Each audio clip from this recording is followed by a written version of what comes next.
So for people who missed the session, they can always catch it.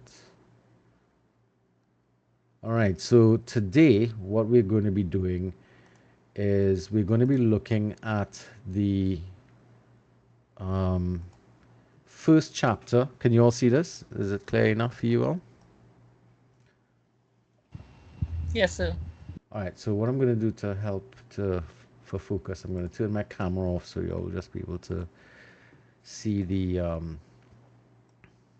slides. I want to keep this side open because I'm going to be having conversations with people, and I'd like to see the names and therefore be able to call on people or look at when hands are coming up. So this first presentation is going to cover the preface, chapter one, and part of the course outlines and stuff like that. So this is where we're going to be beginning the process of engaging in the material from the Exploring Leadership textbook. All right. So one of the first things that I'm going to point out here is the course description. So if you've downloaded and looked at the course outline, you would have seen in the course outline that there are a number of objectives in the course. But there's also some precursor information. So, for example, this is not meant to be the end all and be all of leadership classes. This is an introductory class. And its focus is going to be based upon your own personal development. That's why its focus is on the shared personal responsibility of ethical leadership through self analysis. So, as you can see, one of the assignments is your self analysis. This is part of your personal development, which is why the whole program itself tends to be a very personal type of experience for people, especially in trying to explore your own value structures. We're going to be looking at you being able to apply these things in the future. These are some of the particular course objectives: understand the various leadership theories, apply and defend decisions using various tools of ethical decision making. This is actually one of the questions that you will engage with the midterm. Create a plan that applies the concepts of good governance, that is the leadership and reflections and leadership action plan. Organize teams in such a way so throughout the course there are going to be small teams and larger teams for you to be able to take the information that we cover in teams and team development and groups and try to apply it in a more meaningful manner, because I know a lot of you all are students in the program for a long time, for a couple of semesters at least, and you've probably already experienced group work and had varying success with it. So that's something that we're hoping to improve as part of the um, the program that we're doing here. We're going to be looking at leadership issues from a realistic point of view. Now, part of the problem is the course itself is built upon concepts and ideas coming out of U.S. authored textbooks. So we are charged with the responsibility of bringing the local focus on it. So as much as we can, we will try to bring to bear on what is discussed in the textbooks, what happens in our world in the Caribbean, and specifically in Trinidad. For those of us from Trinidad, I have other classes with regional students in it as well. So that's something that we're going to be looking at as well. All right. Now, the one I want to pay attention to here is item 6 in terms of the course objectives is display and modify behaviors indicative of a personal philosophy of positive leadership and ethics. Now, I want to ask the question here: what, if anything, do you understand by the term behavior modification? Let me ask Anne Marie, Miss Otley, what do you understand by that concept of behavior modification?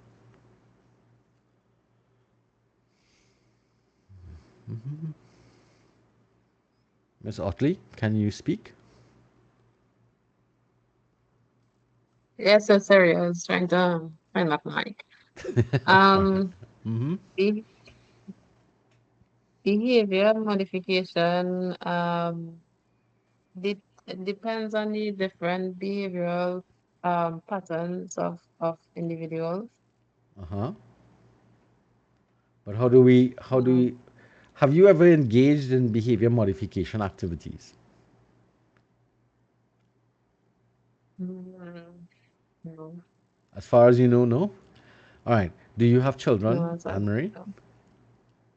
Yes, I do. Mm-hmm. I'm pretty certain you have engaged in behavior modification, both as the instigator as well as the recipient in your lifespan. All of us. How many of you Right. all ever get punished by your parents in one form or another? Punished. Yes.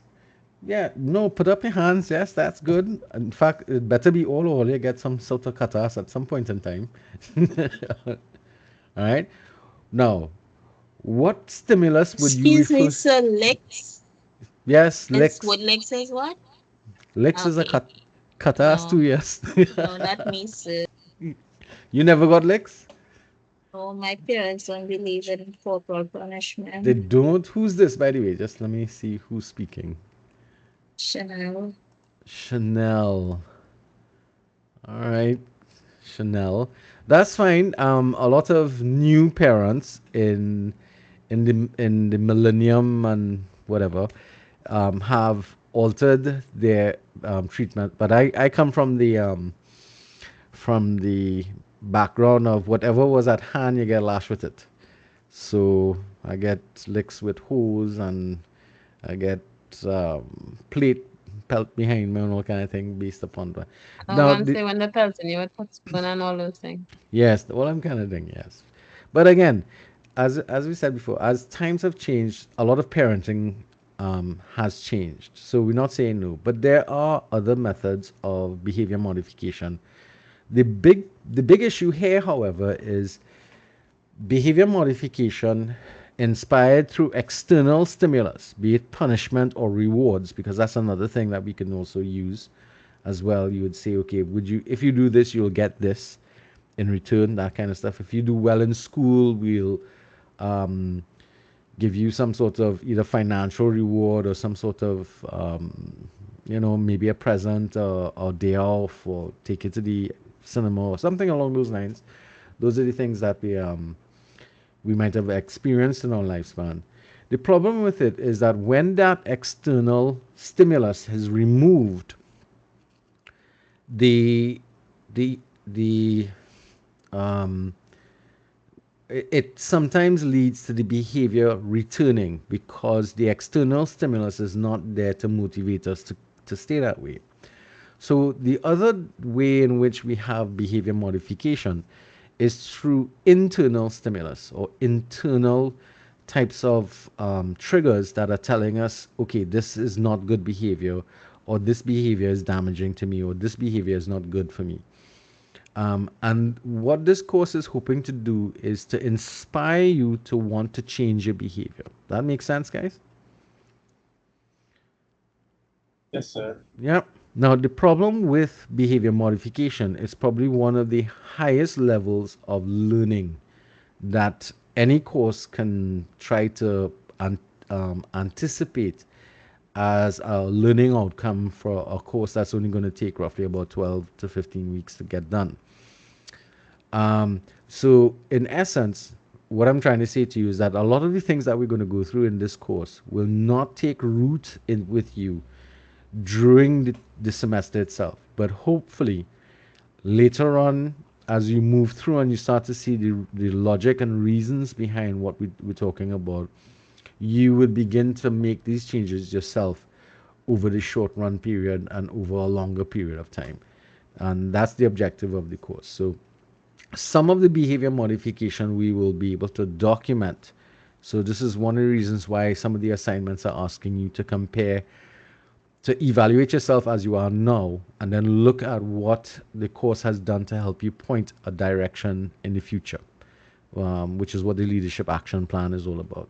So hopefully you would start to see the logic of some of the assessments that are set up here. So of course we spoke about these two textbooks. They are available for download on the eClassroom. These are the two textbooks that we're utilizing. We're doing quite a number of chapters from the Exploring Leadership and about 6 chapters out of the Daft that we're going to be covering throughout the rest of the semester.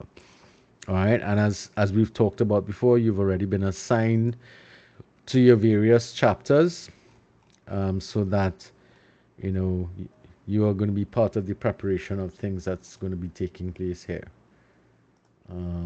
Selena's jumping back in. Welcome back, Selena. All right. Yes, sir. Sorry about it. That's okay. I mean, people are going to have stuff. So, this is what I was talking about before.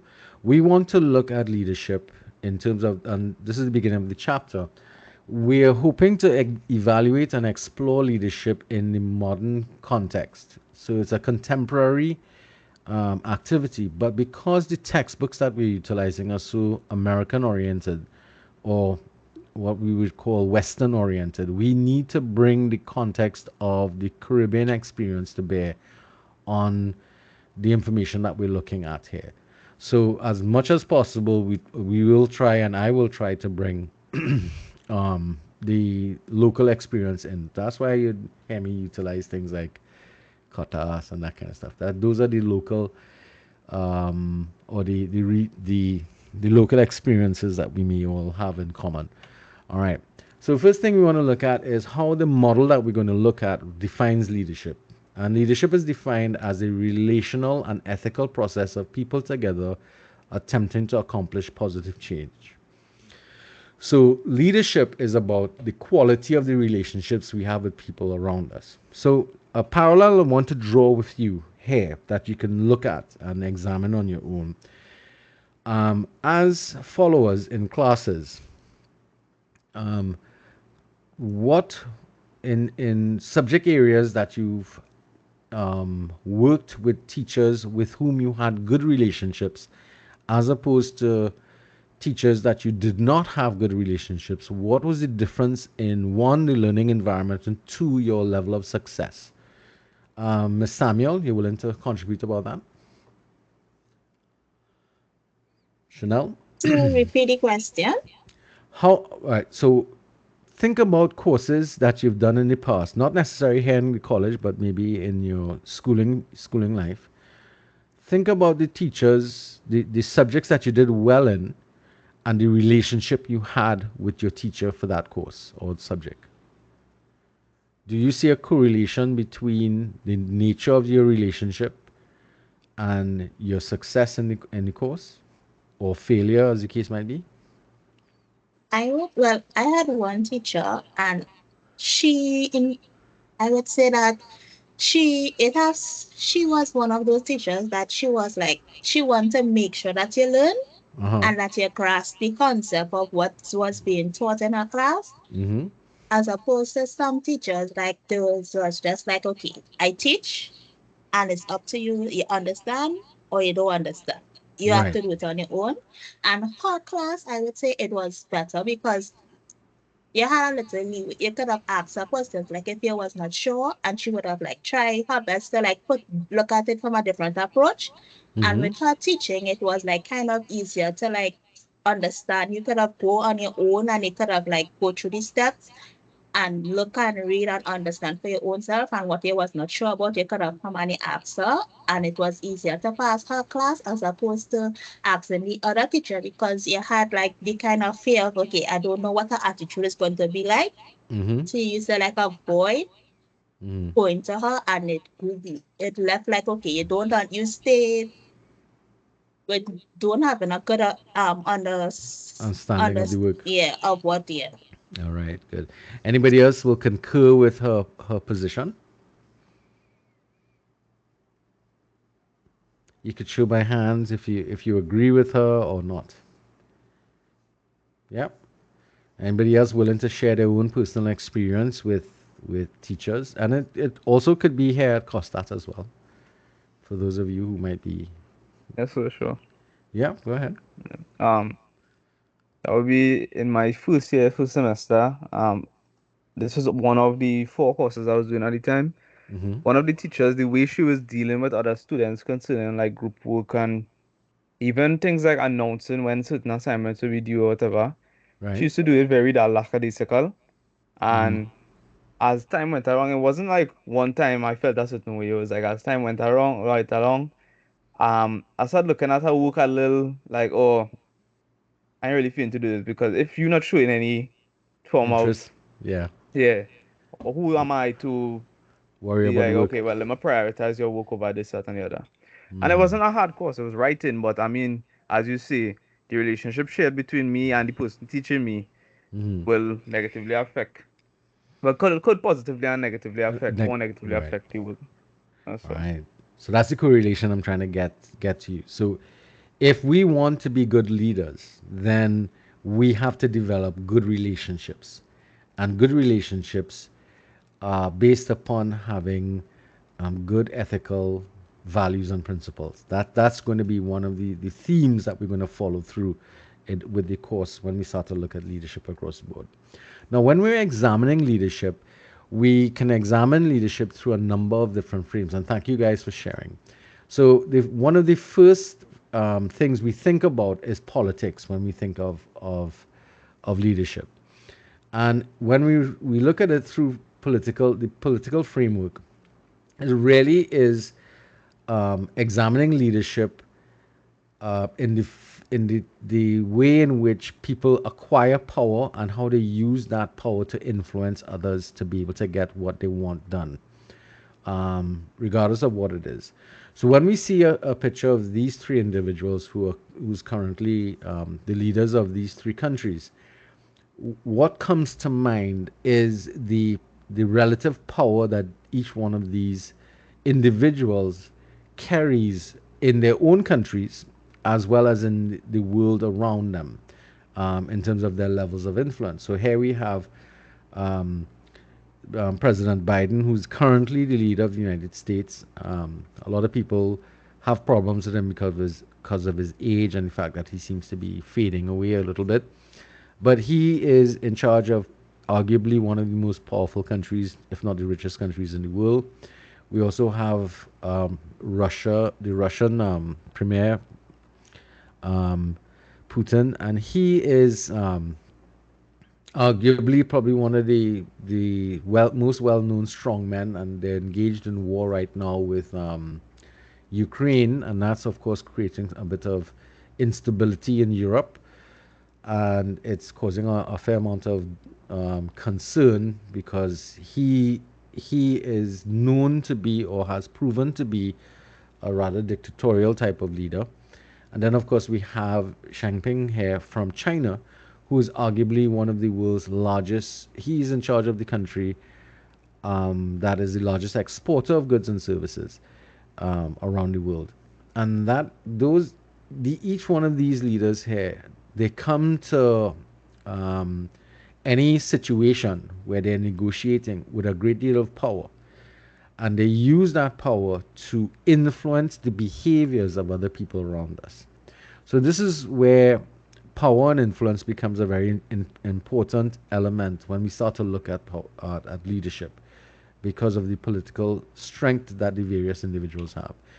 In 2023, there was this summit. I mean, they have these summits almost every year or every couple of years, to discuss. In this case here, they were discussing climate issues, and these were all the leaders here that got together um, to discuss the issues at hand. In particular, paying attention to the climate crisis that we speak about, and what each of these countries can do to help alleviate the issues or create some form of solutions. So they realize there are only 20 countries at this summit, but there are lots of other countries around the world. And the reason why these people get together is because they're members of the G20, and they're seen as the larger economies, more significant economies in the world. And the idea is that their behavior and their decisions will impact the world around it, um, in either positive or negative manners, based upon how they choose to act and how to behave. So this is where we can see the political aspect of leadership coming into in the forefront. Another element of a framework that we can look at leadership from is through the concept of management. Now, management is concerned with the output and profitability of firms and on organizations. So, in essence, what you're looking at here is developing a relationship between superiors and subordinates with the primary objective of ensuring that the organization remains effective in meeting its outcomes, primarily its outcome of profitability.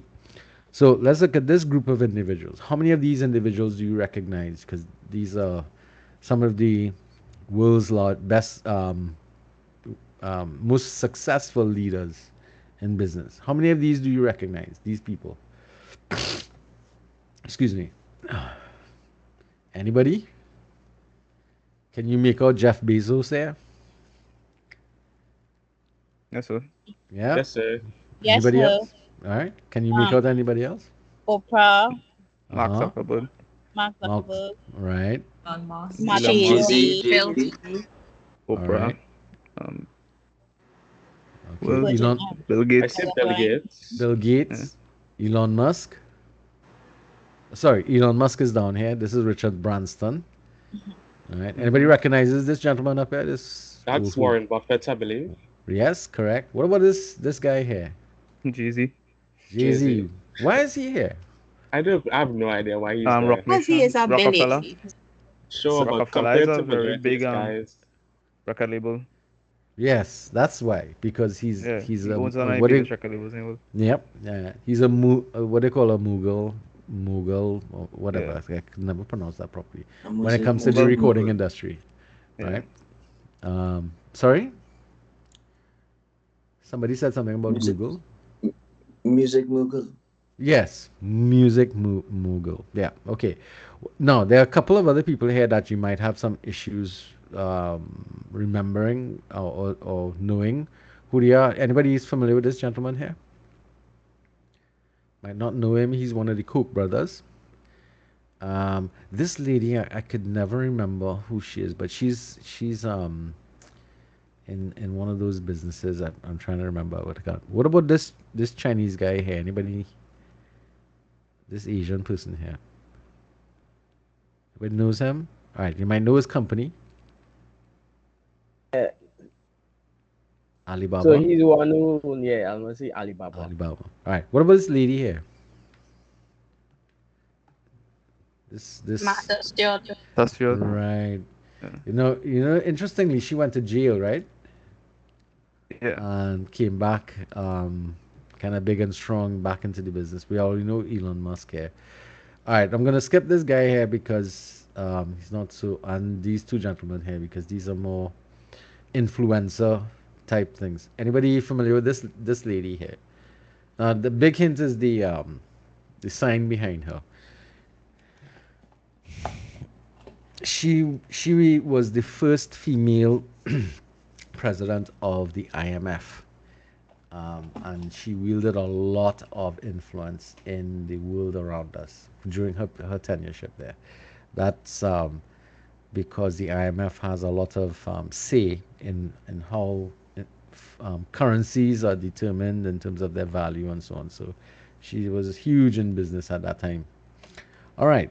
So another form or framework that we look at leadership through is through the concept of anthropology. Now, if we remember what anthropology is, it's really how we look at historical aspects of the world around us. So anthropology views leadership via an examination of cultural influences, language, tools, and such factors as symbols and norms from our past. So if we were if you were to follow any sort of archaeological digs, what we try to do is to work out what their societies were like based upon the things that are left behind. Whatever oral histories that or languages that come from their culture, the tools that they utilize, whatever symbolisms that they've developed for themselves, and their behavioral patterns that we can observe. Now, if consider, for example, 1,000 years from now, what would be one or two tools we might see that will tell the archaeologists at that point in time what our culture was like? what our leadership was like during this time here. What tool do you think you might find most prevalent among the people if they go digging up our dead bones and trying to find, let's say something happened. Mommy, Sorry? mommies. Well, but yeah, our mummies. So what tool would they find next to your body? A cell phone? More than likely a smartphone of one type or another. Yes, that is quite true. All right. And that's going to probably tell them a fair amount of information about our level of technology. Um, what would it say about our language? Because when they go in there and they start to see all these emojis all over the place, is that what our language was like? You understand? So it's going to be curious, and this is what we do when we try to evaluate the past. We gather, we try to observe whatever cultural information we have. We look at the physical evidence that is left behind. We look at the tools that is gathered from the archaeology and the buildings that we existed in and so on.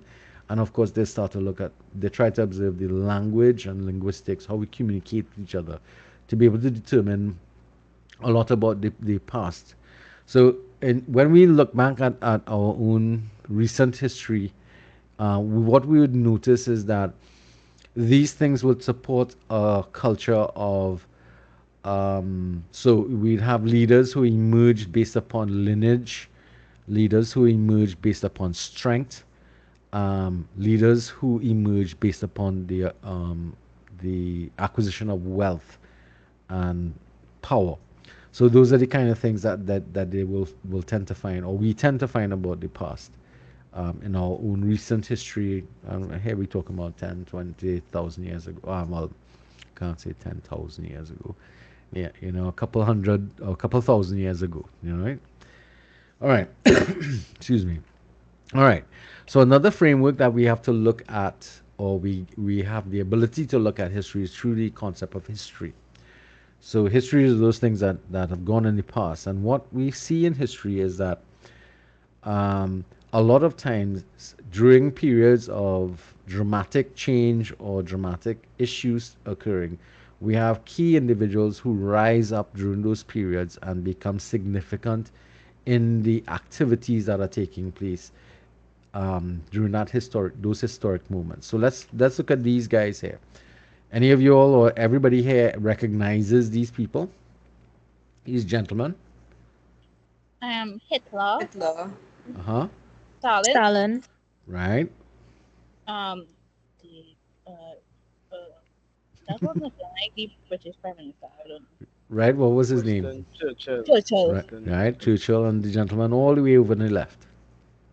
I don't know. American president at the time. Oh, Roosevelt. Okay. Okay. All right. So what activity brought these gentlemen together in history? War. leader. Which war? World War The One World War II one. World War Two, War Two. actually. or two, Yeah. sorry. Yeah. World War Two. Yes, these four guys rose to prominence during that period as a result of the war. So here, this is an example of what we talk about with um, people who are of significance rising in the thing. What about this gentleman? Can you place who he is and what events is he leading or became? Mr. King. Martin Luther Sorry, King Jr. Dr. Martin. Yeah. Luther Martin King Luther King Jr. Jr. Yes, and Yes. Civil what rights movement, the civil rights movement? Where?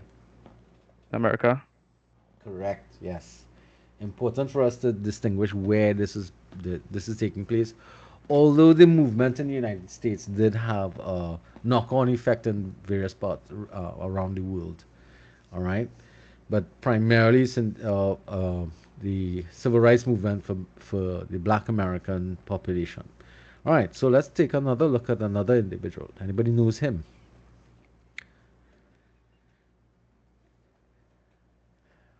Stumped.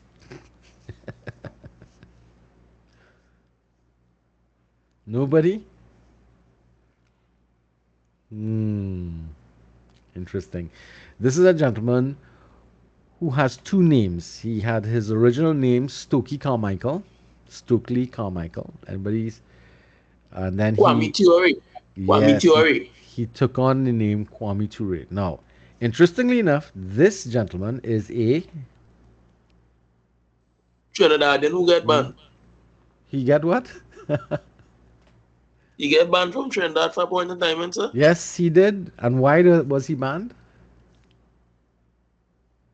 Do you know I why? think because of the Black Power movement.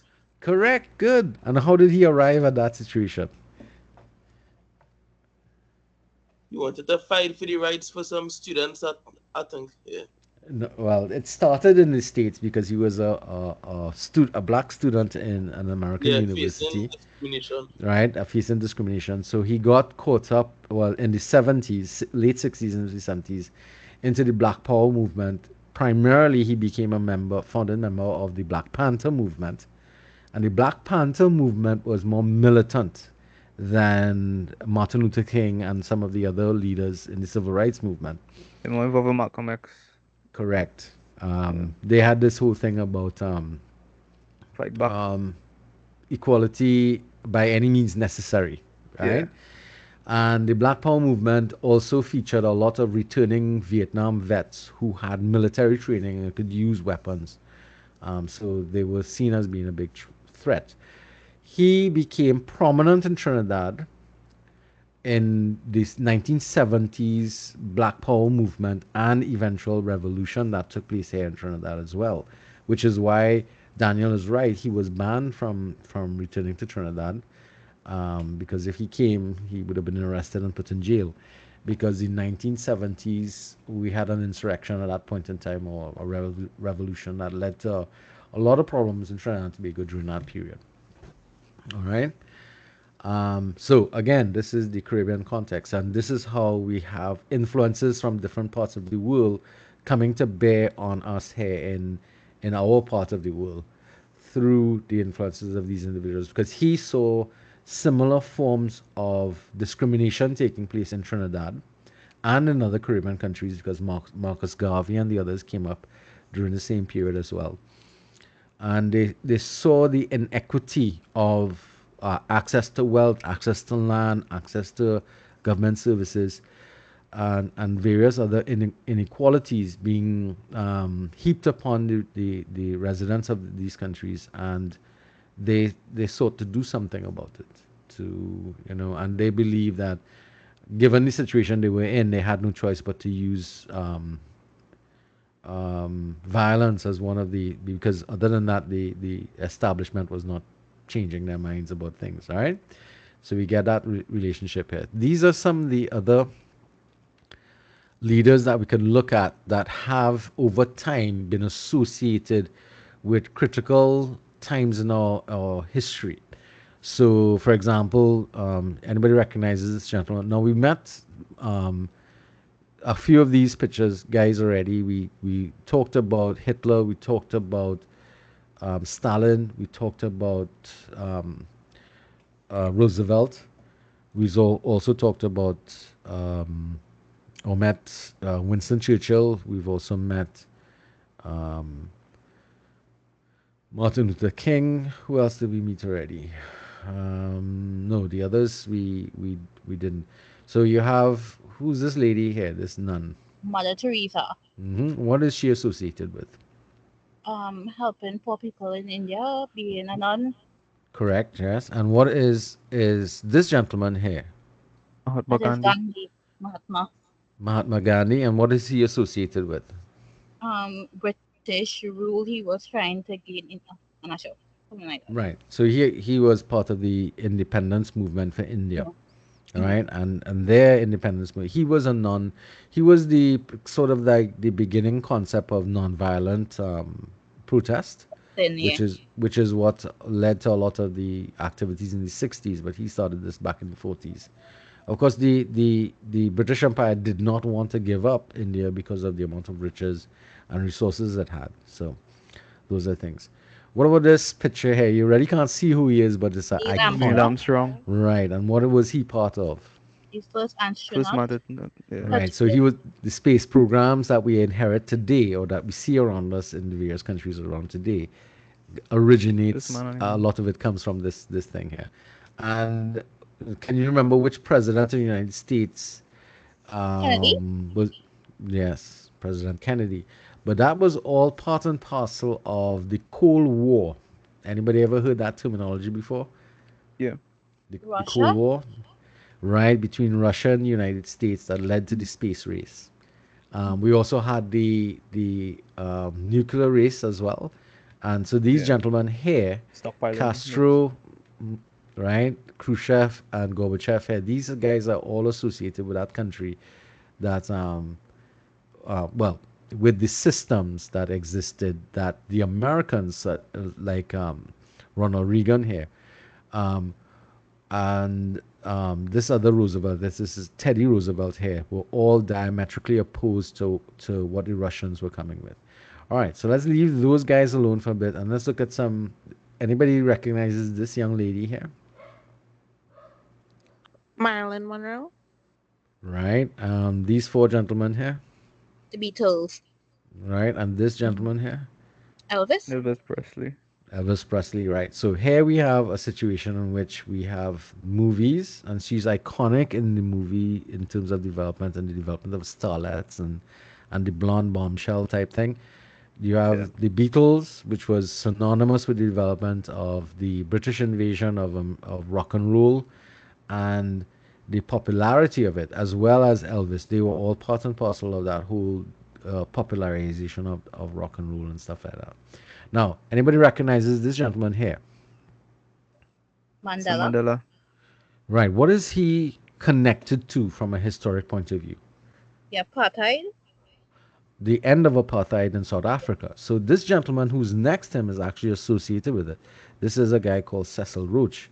He was, I should say, one of the presidents of South Africa that instigated and set up that whole situation of apartheid and apartheid control in South Africa that Mandela got rose to power in terms of bringing or dismantling that system altogether. Anybody's familiar with this lady here? I don't know. I think that the British Prime Minister?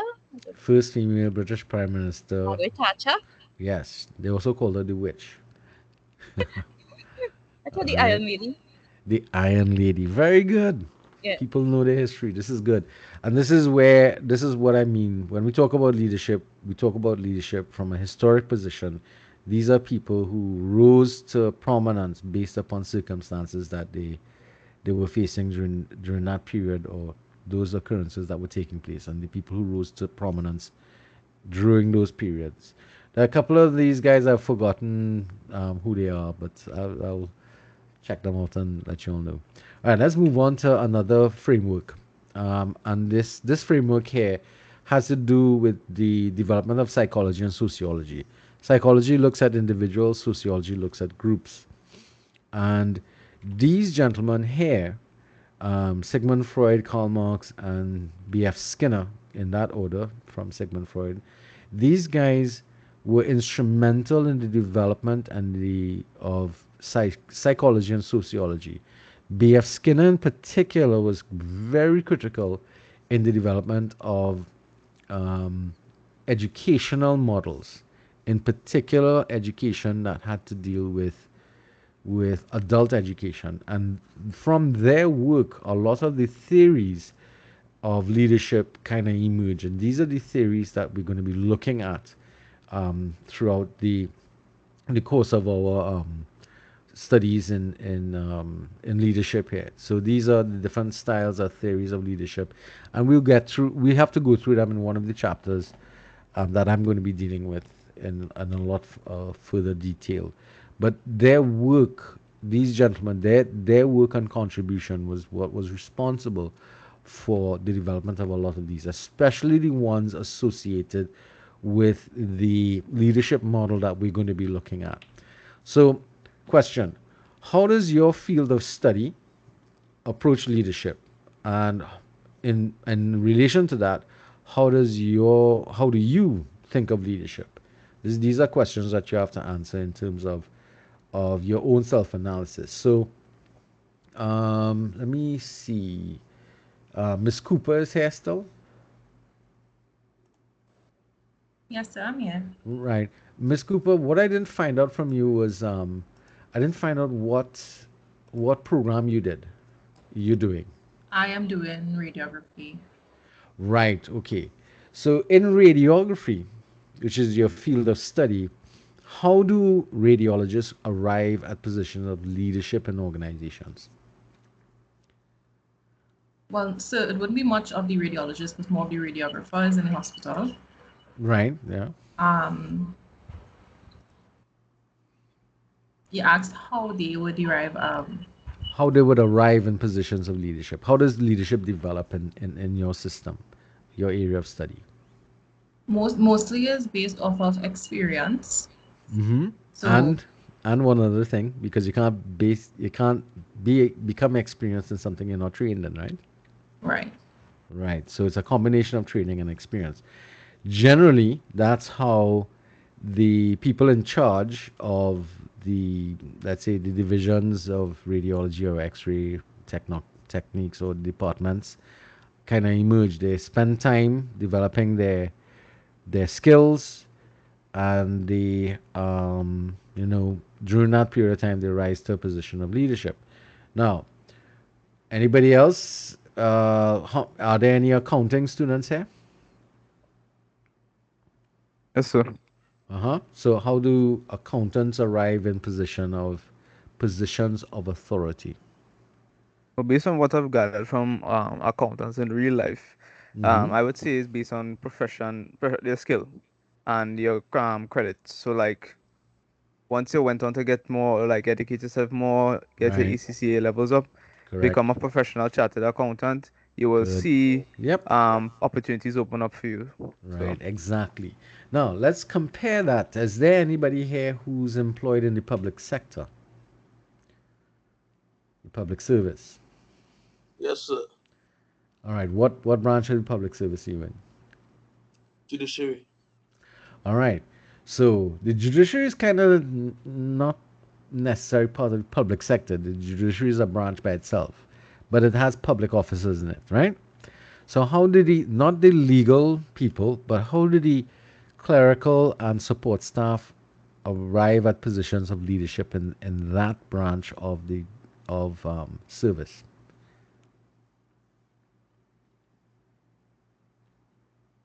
Well, there's the whole public sector recruitment hierarchy that I have to pass through.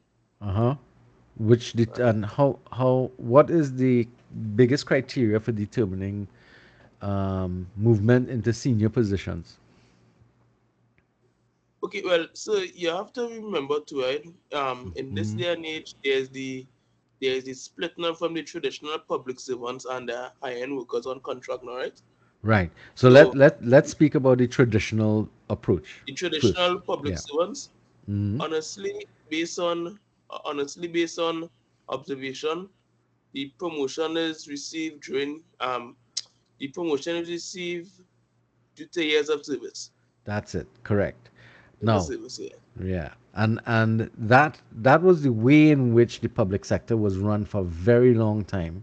a very long time. Um, but Due now, to the due to the contract staff now, with the contract staff now, the promotion is given based on the competencies. You have to apply for the position, you correct. have to interview it and stuff. Yeah. Yes, and you have to show evidence of training and Evidence of training and up right. skill and etc. So that's a shift away from seniority systems into meritocracy situations, Yes.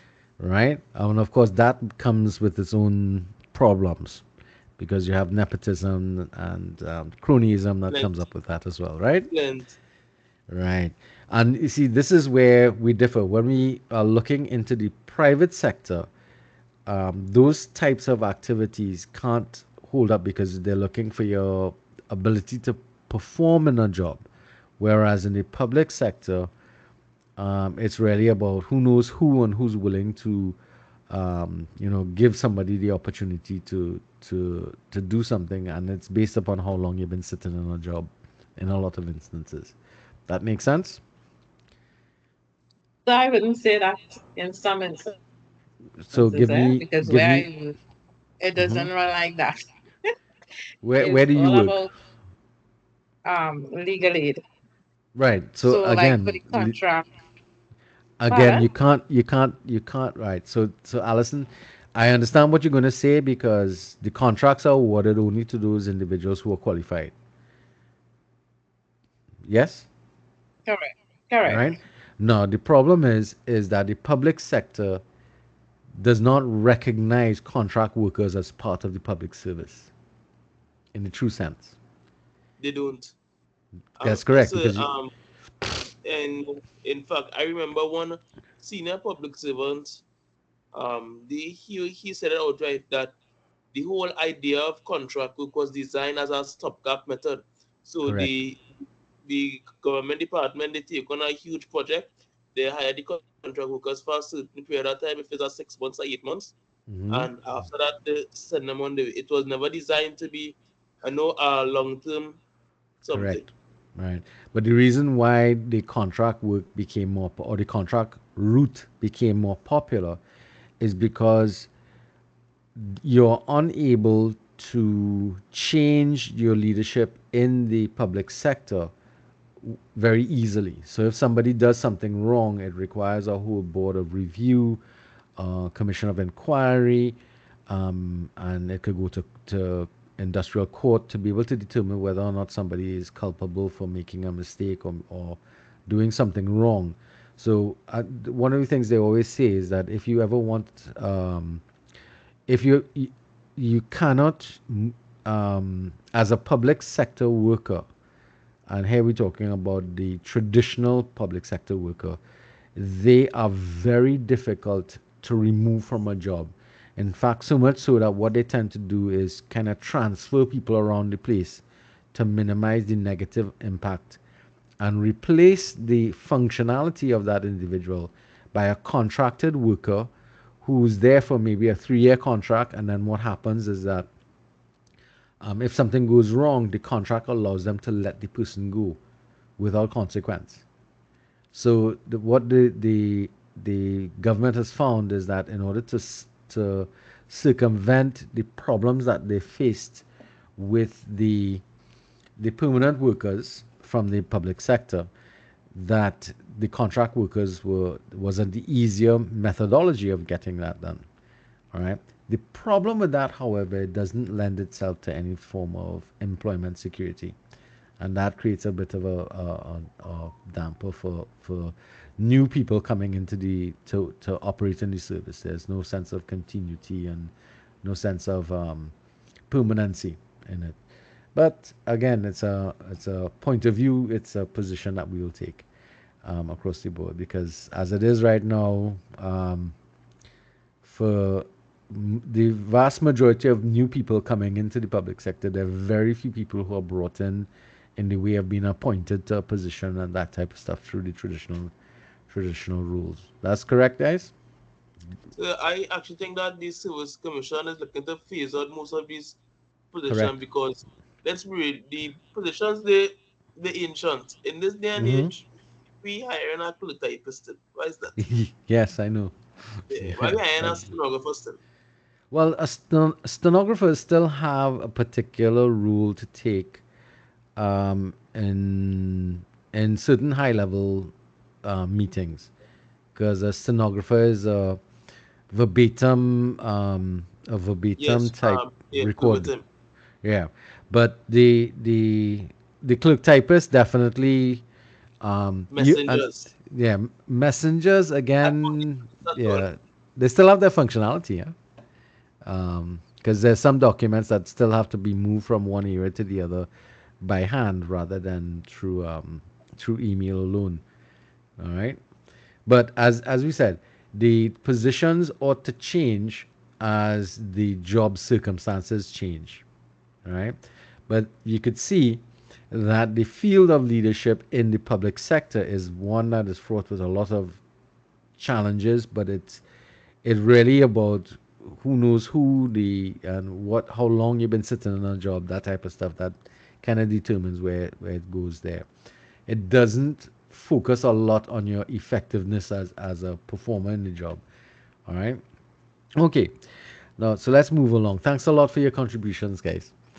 All right. So the framework that we are going to be looking at, or the model that we're going to be looking at, is called the relational leadership model. And that relational leadership model sits on heavily upon the work done in psychology and in education.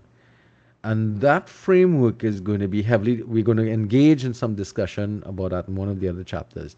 But it focuses our attention on a number of different type of activities that are required for your development into this in this model. First, it starts with learning about yourself, and this is where um, that self-analysis, that is one of the assignments that you have to do, is really important, because in order to really, according to the model, in order to become a good leader or an effective leader, you need to know yourself very well. You need to understand who you are and why you make the decisions that you do and why you behave the way you do. All right. And the only way you can do that is by putting yourself under the microscope and really evaluating the influences and activities that have made you the person that you are today. The second element is self awareness in the context of others. Now, that is the second presentation or second chapter, that is understanding others. You need to be aware of how people view you. That is not, and it requires you being a little, paying attention to how people respond to you and how they treat you. Those kind of things become important, because you can do something about the way people perceive you if you really pay attention to what you're doing. You also need to have to evaluate your own personal values and your ethical standards. You need to pay attention to that and be honest to yourself in relation to what are really your true values and belief structures.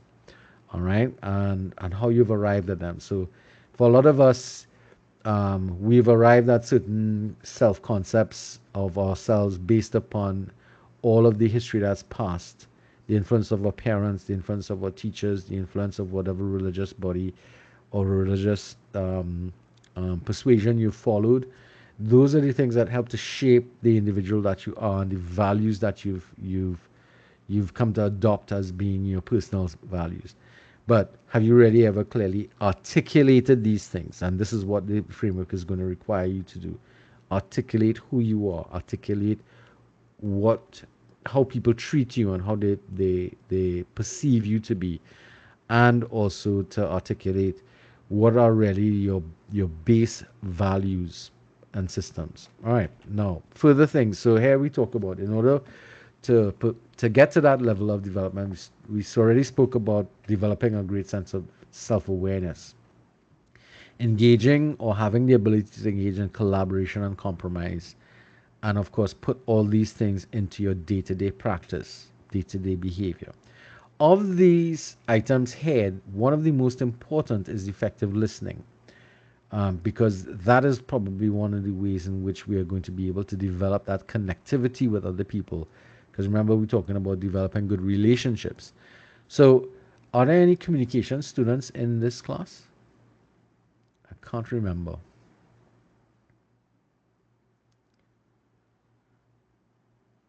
No, it doesn't seem that way. So can anybody who's willing to define what they think effective listening is? Mr. Oxley, take a crack at it.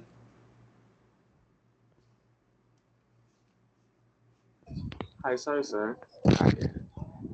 All right, Daniel, That's it. what do you think effective listening is? Effective listening. Mm-hmm. Well, let's see. Effective listening, huh? I know it sometimes when it comes to listening, like you hear any words what they're saying, but you're not actually Listening. taking the time to dissect the words and understand exactly what they're saying. I Mm-hmm. guess effective listening would be not just hearing what they're saying, but also taking the time to understand it and try to create your own understanding of it, I guess. All right. or interpret what they're saying or something like that. Okay. Pretty close. Anybody has a opposing view or different view or willing to share theirs? I Anissa? think So I would say I something think similar. Um, Okay. oh well, he could go first. I'll come on.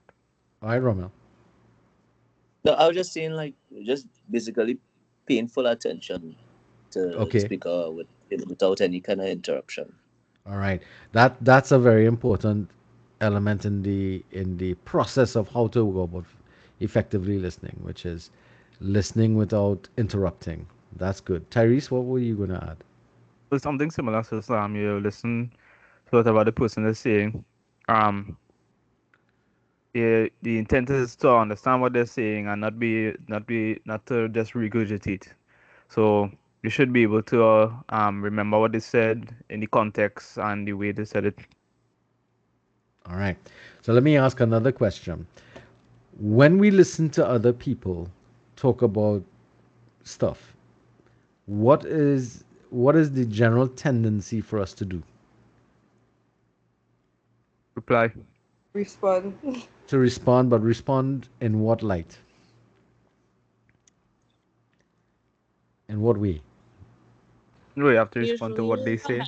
Can be argumentative. All right, all right, hold on. I think this was Lizano speaking. yeah.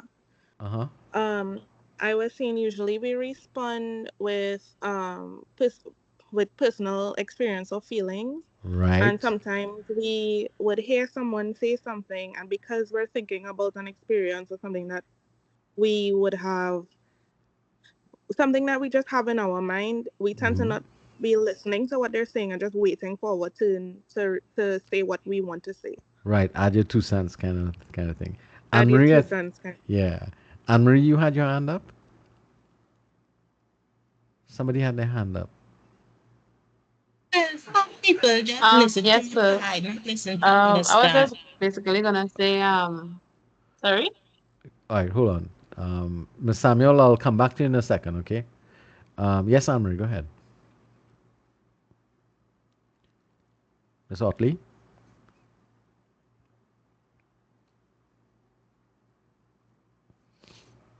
Oh no. Yeah. I was just going to add. Yes, sir. You hear me? Yes, I'm hearing you. Yes, I'm hearing you, Anne You Marie. hear me, sir? Yes, I am. Oh, okay. No, I was just going to add. Basically, okay. Basically, it's just where we try to understand the message that is being sent or come across from what the person is explaining, and we respond appropriately. Okay. All right.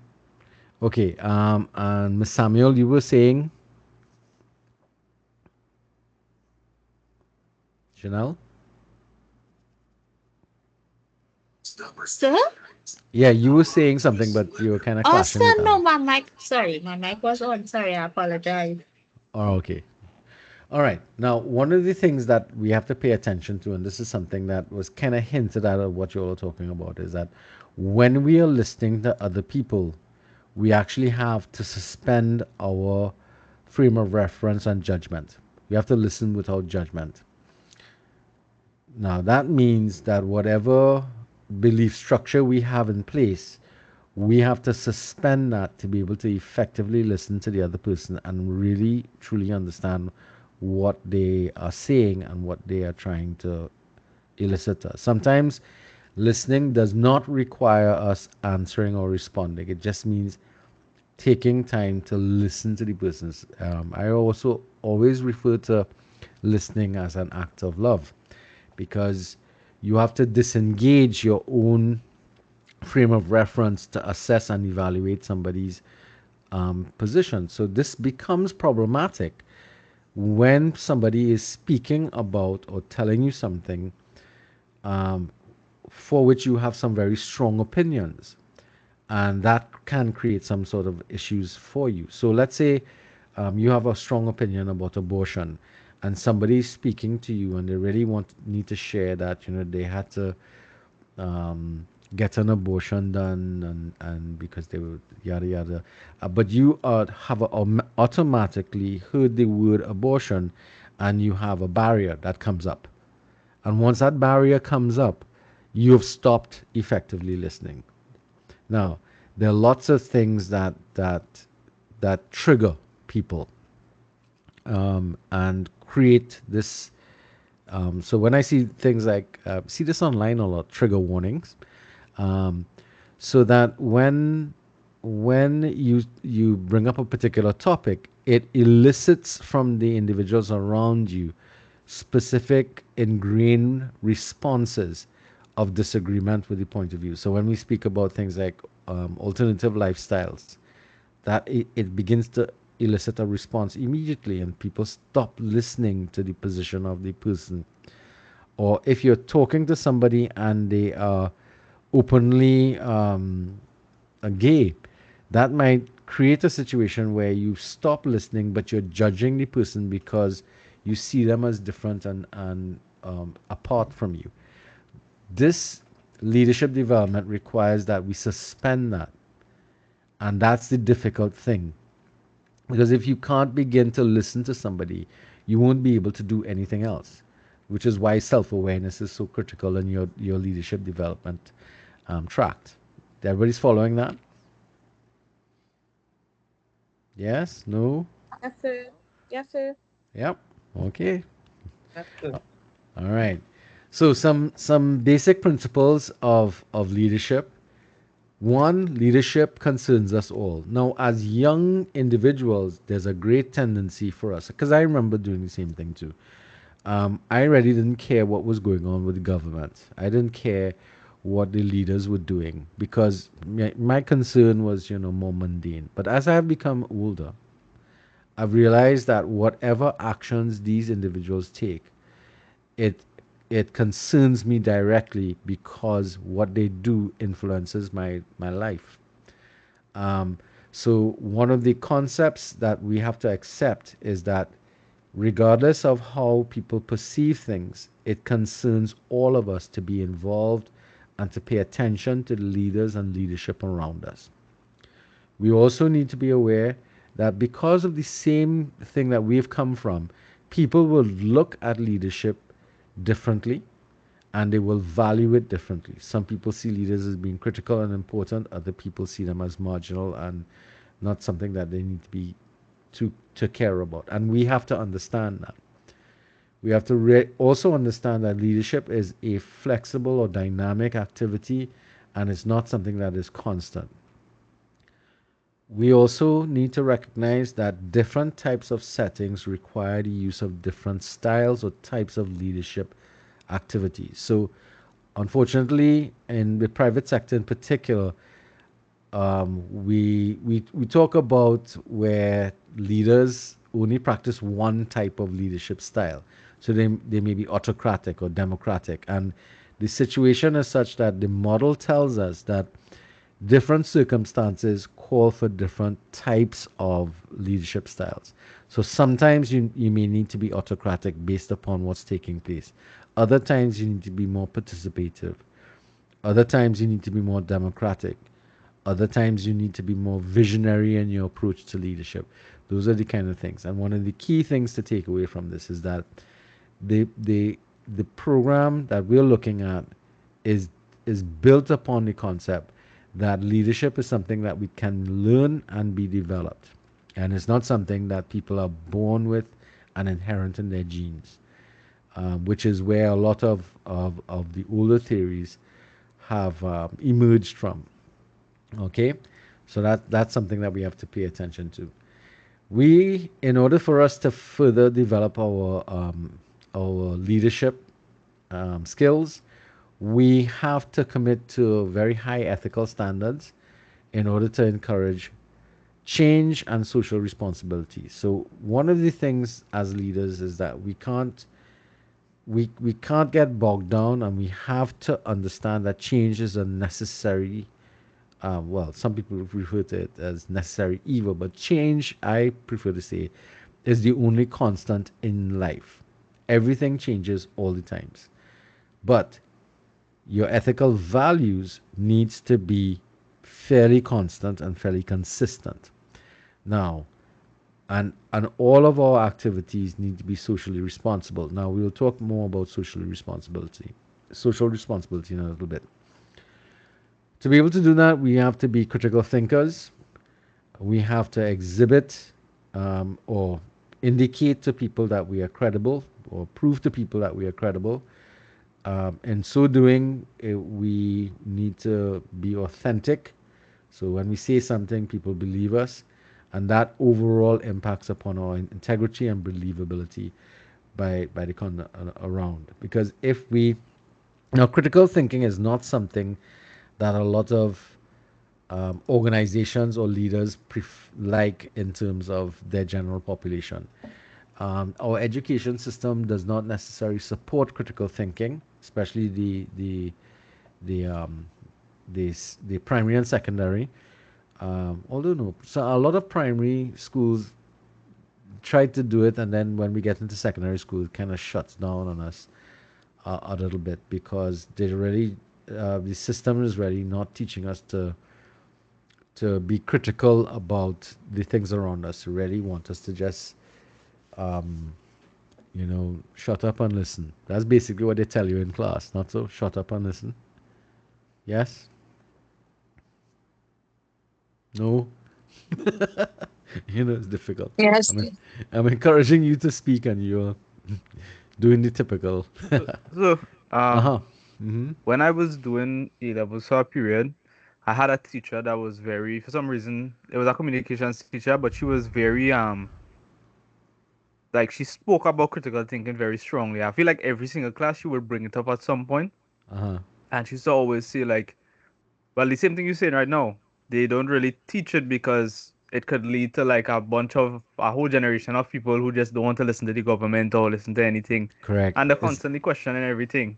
And then they mm-hmm. will have a bunch of people who decide, well, hey, well, this country do nothing for me. I just gonna leave, and this, Mm-hmm. they will- That's yeah. So that's true. I don't know why she was so Um, critical about it, but well, no, because literature lends itself to critical thinking. You have to do critical yeah. analysis of books and writers. So critical thinking is, looking at things and asking why, and trying to understand why things are happening the way they are. But it means questioning things, and unfortunately, a lot of people don't like us questioning things. All right. So to take us through that process, we're going to go through this three basic principles: knowing, being, and doing. The knowing part, we spoke about this: knowing yourself, knowing how change occurs, knowing how and why other people view things differently. Those are going to be important things for us to know. All right. So let's do a little exercise here. What is this picture of? Celine, Miss Hanuman. Firstly, I'm seeing like a skull, but Uh then huh. there's a lady either looking into a mirror. Uh huh. So what is equating with the teeth in the skull? Products on the table. Right. Okay. Everybody seeing that duality of picture there, of photo. Yes, sir. Yeah. Okay. Good. All right. So the next one I'm going to show is is one that if you've seen before, don't say anything because for other people who may not have seen it yet, this might be a new experience and it's a perception issue. Why people see things the way they do. Okay. So somebody who's never seen this before, tell me what do you see? Uh, Miss, I just see our woman turn her head. Well, her head is turned Over her like shoulder, kind of over looking her over. shoulder. Yeah, yeah, Right. yeah. All right. Everybody seeing a woman looking over her shoulder? Most people, except those Yeah. people who've seen this before. All right. Yes, sir. Yeah. Uh-huh. Anybody seen anything else? I don't know what I see. So I like heard from let's see an old lady, but I only see a young person though. Who's that? That's Anne Marie. No. I'm trying to identify who you are. Allison, is it? No, sorry, it was Salina. I Selena. said, Okay. yeah, I heard, like I come across this before. Uh-huh. Some people see a old person, Yes. but don't know. All right. There are actually two images here. There's an old lady looking down, and there's a young lady looking over her shoulder. Can anybody see both images? Nah, I not seeing the lady looking down. No, Yes. Okay. Yes, neither sir. me. Yes, sir. I see Some the both of Yes. them. You seen the both of them? Okay. Yes. So Yes, sir. who's not seeing the young lady looking over her shoulder? Yes, Anne Marie. I see your hand up. Sorry, I was going to say I'm not seeing I'm seeing Old, the one looking over her shoulder. I'm not seeing the old lady looking down. all Oh, right. So how many people show of hands not seeing the old lady looking down? See Chauvel's hand, Nilo. So I'm not seeing both. I don't know what I see. Who was that? Yes, same. So I I agree with her. yeah. Not you're not seeing. All right. Okay. All right. So let's go through a little exercise here for us to reposition. So I'm going to show you. Put your hands down. Okay. So the first thing I want you to do is I want you to close your eyes. Okay. Close your eyes. I said good night. No, no, don't fall asleep. Close So your eyes. just here. Hi. Yes. Um, Uh huh. I sent a message letting you know that I have to step away for a few. I'll be back soon. Okay. I'm now seeing it actually. Okay. All right. No problem. Sorry about that. No problem. All right. So the first thing. So let's get back to the exercise. Close your eyes. Now look back at the screen. I want you to pay attention to me. There's an old lady looking down. She's wearing a headscarf and she's wearing a big black coat. This is her chin. This is her mouth. This is her nose. This is her I see it, I eyelashes. see See? it. All right. So this is the headscarf. This is the just a feather sticking out from it. This is the front of her hair. These are her eyes. Everybody seeing that now? They see the big nose here? Yes, Yes, sir. sir. Yes, sir. Now I'm seeing it. Now you're seeing it? Yeah, that was a rat. No, I thought that it's was the lady looking over her shoulder. no, no. The lady looking over her shoulder.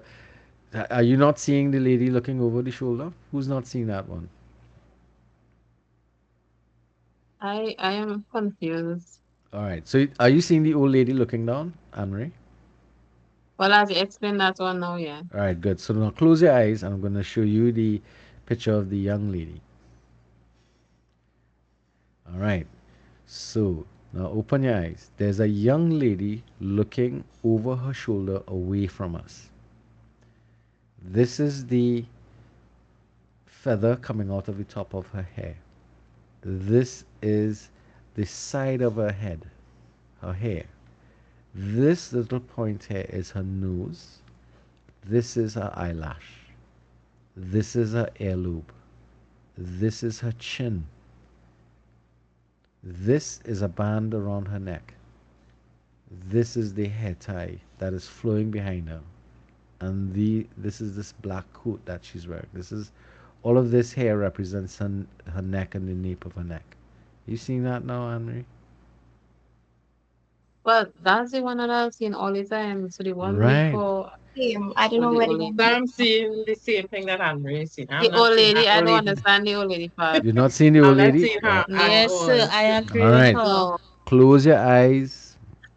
Close your eyes. Now open your eyes and look at me. Look at the picture, not me. Sorry. This is the nose of the old lady. This is one of her eyes. This is the eyelash that we see over her nose. This is her mouth. I'm now seeing it. This is her chin. This is the hair tie that she has tied over her head. This black stuff here is just her hair falling over the front of her head. And she also has a feather on the top. Seeing it now? Sorry, sorry, no. I sorry too. So I agree with her. I'm very sorry. I I sorry. know. All right. Tell you what, you can find this No, picture online and you can experiment with it. All right. So what you could also do is kind of twist your head to decide when you're looking at it and don't look at it in the same direction. It helps to change perspective. And this is the reason why that we need to do something like that to see that second thing because if this is a very this is a common thing that happens around us all the time. These two gentlemen are arguing with each other, and they're both right. Would you agree with that? Yes, sir. yes, This is the importance of perception. This is the importance of walking a mile in somebody's shoe. Because it was. unless you see something from their perspective, you will consistently not agree with the individual. But you're just arguing with each other simply because of your perception. This is why we need to understand other people's positions, understand people's point of view. That makes sense? Why we get engaged in this kind of activity? Yes, sir. Hmm. All right. Yes, sir. I've always found that rather than get angry with people when they do certain things, what I try to do is to understand why they do what they do and try to understand why they're perceiving things the way they do because that brings me more understanding than arguing with them and trying to get them to see things my way. Less stressful as well. All right, but some it takes a lot more work to walk that path because it means you really do have to try to find out more about the individual to understand why they're seeing things the way they are. All right, so the second of the three basic principles is the being part. You must be to develop this leadership thing. You must be ethical, you must be principled, you must be open, caring, and inclusive. Now, there's a problem here because when we are highly ethical and highly principled, we tend to be very dogmatic and very strict in our approach to things, which means that we have a problem being inclusive, open, and caring, especially for people who are outside um, those principles that we've set aside for ourselves.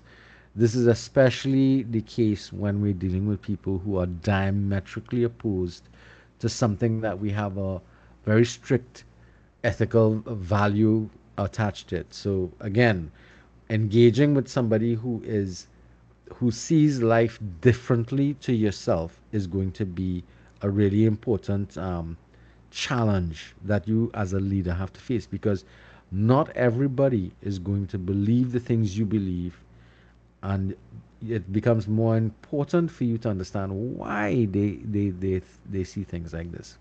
So one an example I like to give is is the situation in which a woman comes to you and says, "My husband doesn't love me because he doesn't beat me." Now, where is that coming from? Yes. Maybe she was abused at home and she thinks that's love. Hmm. So, why is she saying that she's not loved if she's not being beaten? Because like Well, what if she she was was abused taught. as a, yeah, Correct. if she was Right. abused as a child and she's Well, not it getting it as an she adult. yeah, no, it may not be that she was abused as a child, huh? But so we're making a jump there. But it may be that she Culture sees, that she grew up in. correct, she sees that behavior as being what is love. Yes, Chanel, I see your hand up. I was going to say culture. Mm-hmm. Yeah. It's actually not culture as much as it is socialization. But yes, there are cultural activities that lend itself to that as well too. Um, so for a very long time, for example, the violence in the home in the form of male female abuse was seen as normal. That happens to everybody. And in today's environment, we look upon it as something that's not socially acceptable. Yet we still find that there are people outside there who would either engage in it and tolerate it. And we need to understand why. and that's where your ethical values may begin to get so you know, working with somebody who's the victim might be fairly easy, but what about working with somebody who's the perpetrator? That's where you need to be open, caring, and inclusive because you still have to work with this individual. This is one of the situations we are faced with here when we're dealing with people who are convicted of some sort of criminal activity.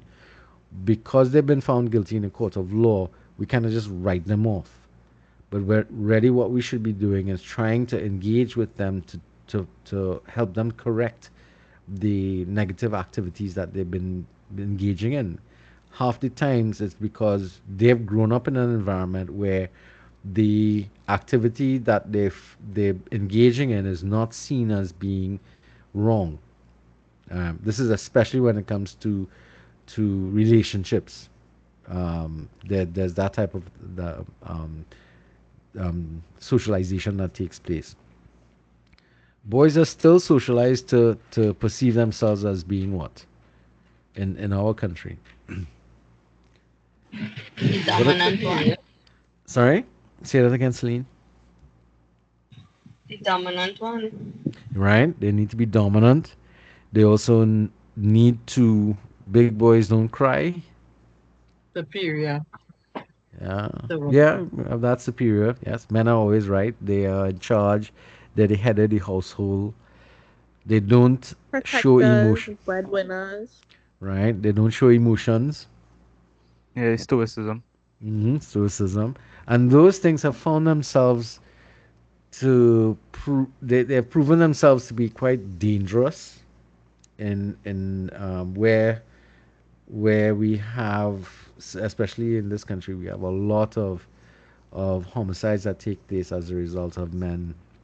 I mean, it usually comes in the form of a double homicide, or where you have um, murder suicide situations taking place if you can't get things your way, behave in that manner. That's something that we have to pay attention to. Now, the thing about it from a leadership perspective is that this quotation from Richard Branston is very important. Caring about people is critical because you can't be a good leader if you don't care about people. And this is something that early on in my life as a teacher, I learned about this. I can't teach somebody, or I can't be effective as a teacher if I don't care about my students and their learning and their self development and their general well being. If I don't care about you, I can't be a good teacher. And that therefore means that if you don't care about the activity you're involved with, then you're not going to be a good leader in that circumstance. Far too often, we have teachers who don't really care about teaching, they just care about the money they're making, right? At the end of the day.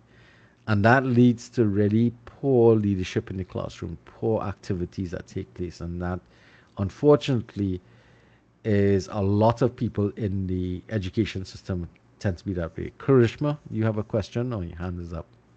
Well, I don't really have a question, but I have Mm-hmm. something to say. I Comment, know yeah. that you are a good teacher. Well, that's a relative statement, but go ahead. So I know that you are a good teacher and a good leader and you care about the students. Well, thank you. And okay, that was the point you wanted to make? Yes, sir. All right, thank you very much. Okay, so yes, a lot of students have said to me that they've found my techniques of teaching to be one that works nicely with them, and it tends to indicate. But I'm saying this generally across the board to everybody who participates in any sort of activity. If you don't care about what you're doing and the people that you're working with, it doesn't it will not create a good circumstance or situation. Consider a nurse who doesn't like her patients. Consider your boss who doesn't like you in your job. If it's as an accountant, a clerical officer, that type of stuff. If they don't care about you, then they're not going to treat you with any form of respect. All right, I'm just lowering your hand, Krishman, because you're setting up there. All right, I have. All right, there's somebody found it on YouTube. They have a link in the WhatsApp chat. Sorry, not the WhatsApp chat. The actually you could put it in the WhatsApp chat if you can, where you would could view this from the image from that point of view. I'll check it out afterwards. All right, let me bring this back up so I can finish this. Right, so caring is a critical thing. All right, the third element of this principle is the doing part, is that we must act in a socially responsible manner, consistently and congruently as a participant in a community and on your commitments and passion. So, what does this mean? So, as I said before, we're going to get into social responsibility in more detail, but the way we behave has to be consistent across the board for in every aspect of our lives. So you can't be one way at work, another way at home, and a third way when you're lying with your friends. That's what this speaks to. Regardless of where you are, if confronted with the same question or concern, you will behave consistently the same way every time it happens and congruently everywhere it happens in your job life or your job community, in your social community, in the things that you're committed to, let's say your marriage, to your commitments at work, to your commitments at church or whichever religious organization, to your passions, meaning those things that you enjoy doing, your hobbies, your those pastimes that you take place. But you're acting and behaving and making the same decisions across the board in all circumstances and consistently so. Far too often we have people who behave one way in the workplace and another way when they're home. And that dichotomy of behavior eventually exposes itself in the real world after a while because you're going to slip. All right. If you're a proponent of of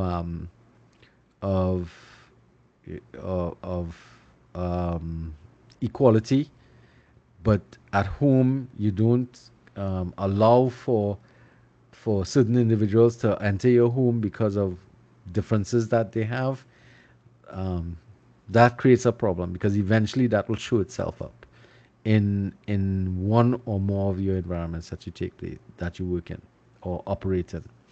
Okay, that makes sense, guys.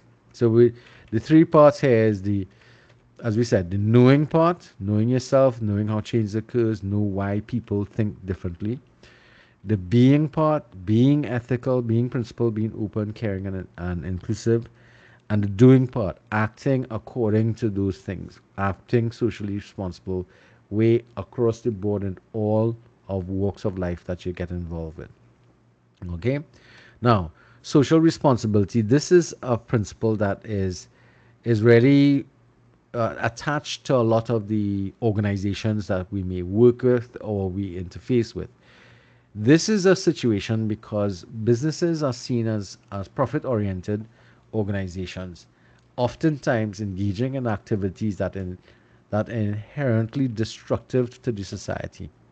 So a lot of firms have to put in a lot of work to make themselves either appear or to give back to the society from which they are extracting a lot of things.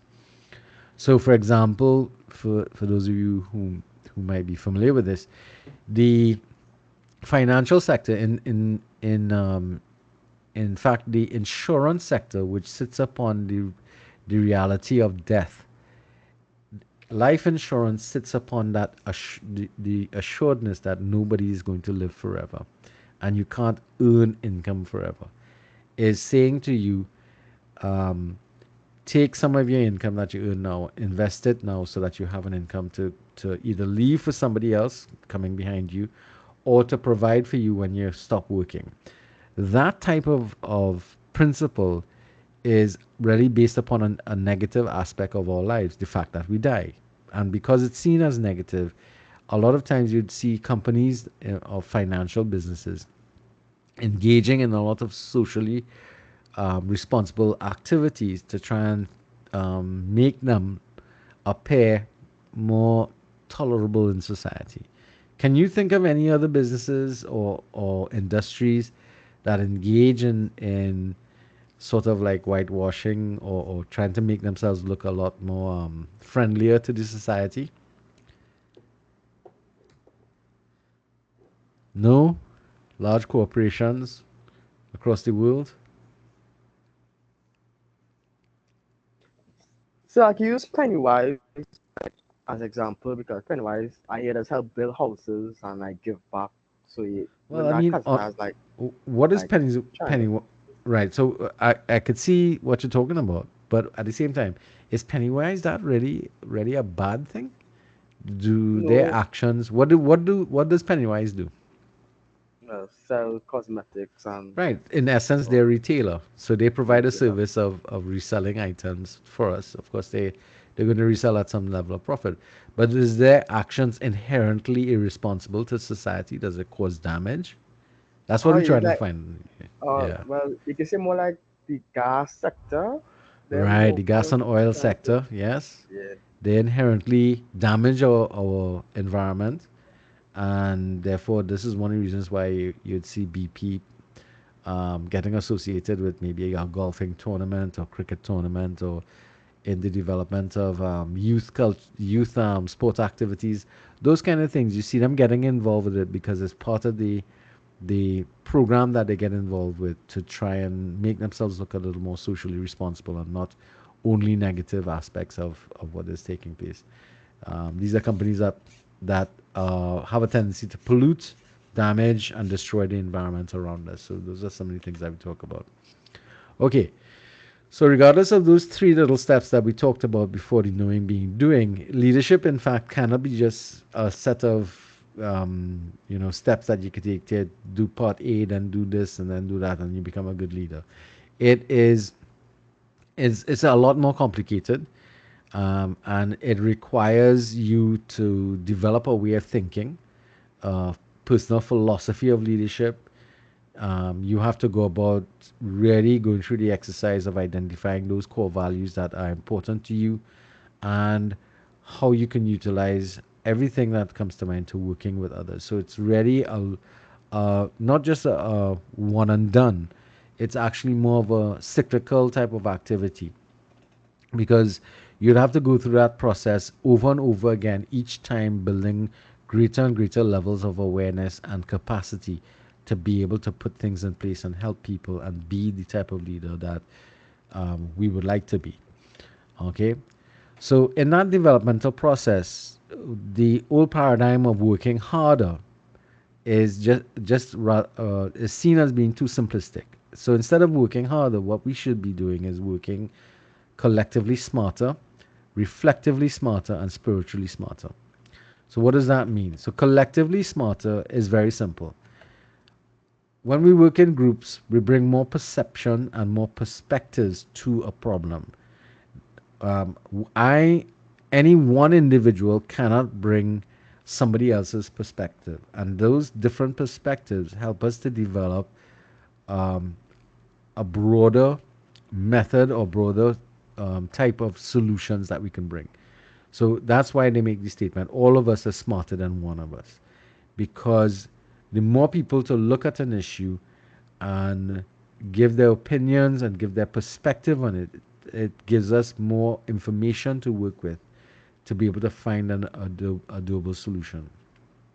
Unfortunately, working in groups is challenging for a lot of leaders in particular because of preconceived notions of leadership and leadership's importance in relation to what's going on. Lydia Haynes.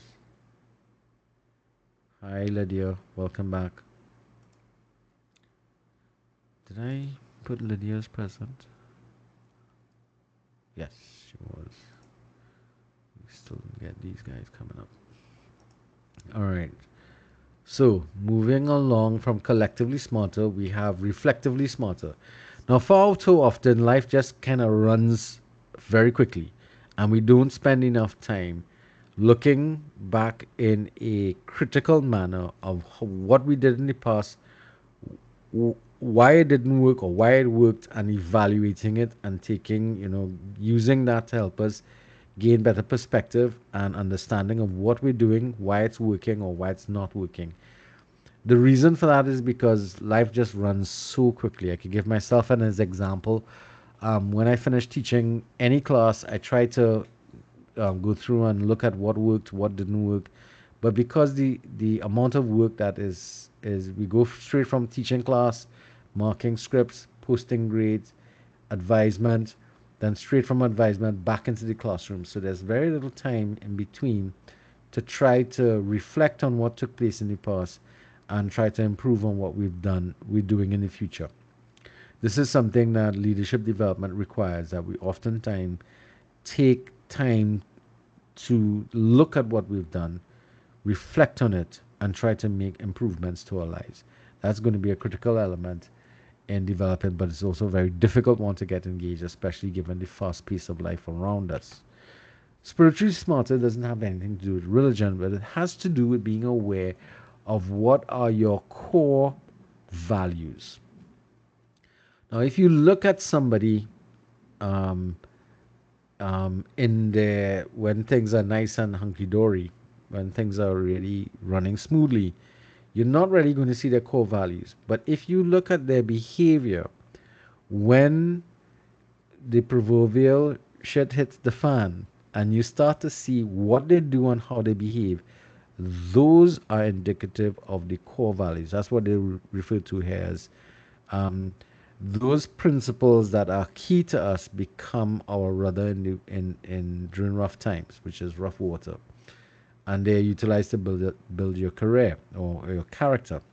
Now, if for some whatever reason somebody gets engaged in some sort of activity and they hit a tough spot, what they do, they give up, they engage in some sort of nefarious activities, they fall apart. Those are the things that indicate to you somebody who's probably weak in terms of their core beliefs.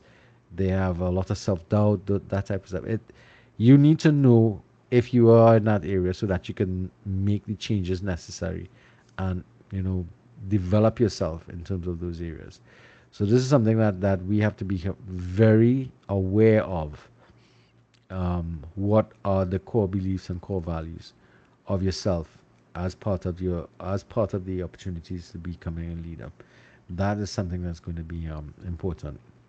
So we come across a lot of times we come across this word paradigms. What are paradigms? In leadership, we're going to speak about the leadership paradigms and so on. Paradigms are simply ways in which we look at making sense of things around us. And the current paradigm of leadership is what you currently hold in terms of what is the explanation of leadership and people who emerge into leadership around us on at this point in time.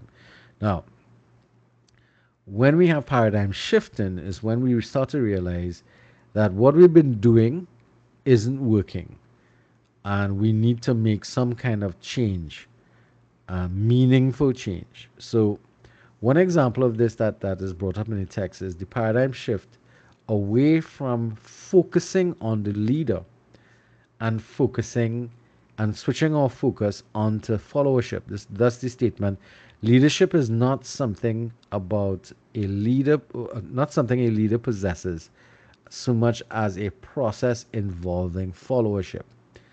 And followership is defined as leadership and action among groups. So followership really has to do with the people around us, the relationship that we spoke about at the beginning in terms of the definition is what is now the focal point, not the individual, so to speak, especially not the leader, because this is something that comes to mind a lot whenever people are dealing with leadership and leadership issues. The focus is always on the leader. The model is telling us we need to stop focusing as much as on the leader. We need to focus on what the followership is doing and what is the nature of the relationship between the two, because that begins to tell us. Because if you think about it, you can't do anything as a leader by yourself. Those who follow you are critical to your success. Um, So we have different models that are going to tell us or show us how to evaluate followers. So let's think about this model here. This comes from the textbook, um, Exploring Leadership textbook. This model here can be utilized to evaluate people in terms of group projects. So you have on one axis we're measuring relationship initiative, and the other we are measuring performance initiative. So the ideal persons to work with, but the challenging persons to work with are people who are partners. They are high on their relational initiative and high on their performance initiative. They will challenge a leader because they are just as good as the leader themselves. Now, oftentimes we come across people who are politicians. They can talk the talk, but they can't do the work. All right, their performance initiative is low, but their relational initiative is high. As opposed to that, you might have somebody who is a contributor. They can do the work, their performance is good, but they are unable to develop those relationships that make the project work faster or better. So, and then you have those who are simply low at everything. They're very poor at relational issues and they're very poor at performance issues. So what do you do? So knowing that you can classify these people into these general categories, you can then start to partner these individuals with each other. So if you put subordinates with partners, the partner will be able to utilize the abilities of the subordinate individuals to do this stuff to support what he's doing. You can then partner contributors with politicians because those that pair will have one person who's doing the work and the other one who's pulling the relational emphasis or work so that they complement each other across the board. All right. So this is just one technique that we can utilize to evaluate politicians. Question to ask yourself here: who are you generally when you join a group? Are you a politician, partner, contributor, or subordinate? Where do you fall? I don't need you to answer. I just need you to think where you fall in this particular follower assessment. This is another set of follower types. This is the Hyacinth model. This is specifically for political parties. You have the leader and the 7 different types. You have loyalists, sycophants, critics, opportunists, spectators, traitors, and realists. The objective, the main idea here is for you to be able to utilize the model, evaluate the people who fall into generally these categories, so that you'll be able to treat with them and control. In some instances, you would have to isolate and control these individuals. So let's say traitors. So if you know you have a traitor in your midst, you can set up your opposition by feeding poor information to them. That type of stuff, knowing your enemies and keeping them close at hand, that type of stuff. So again, this is just a method of evaluating and categorizing the people in your organization in terms of followership and being able to know where they are categorized and develop strategies to treat with them. This is another model. This is the Kelly's 5 followership style, and this is predicated upon an observation based upon the behavior of the individuals on the x-axis, and on the y-axis their degree of independent critical thinking, from being dependent and uncritical to being highly independent and critical. So where would you fall in this particular area? Most of us would like, as a leader, to have effective followers. They're active in their behavior and actions, and they're also critical thinkers, independent critical thinkers. The problem with this is that a lot of leaders don't like independent critical thinkers, as we spoke about before. Um, so in an organization, where would you fall? I know for me, in terms of the political climate of Trinidad and Tobago, I'm an alienated follower. I'm a critical thinker, but I am unwilling to participate in a lot of the political activities simply because the the powers that be to me are not doing things for the benefit of us, but they are doing things only for their own needs. So I've become very passive in terms of my behaviors, in terms of engaging in political activities, and I'm very very critical of them, of their activities altogether. You have conformists. Those are they are very dependent upon the leader. They don't think critically, and they're very active in their thing. So as whatever the leader tells you to do, you do, and you don't question. That's what's going on here. And then of course you have the passive followers. They don't think critically. They don't care. They're just kind of like sheep, kind of thing. There's another model that has that sheep model in it as well too. All right. I think there's a term that we use.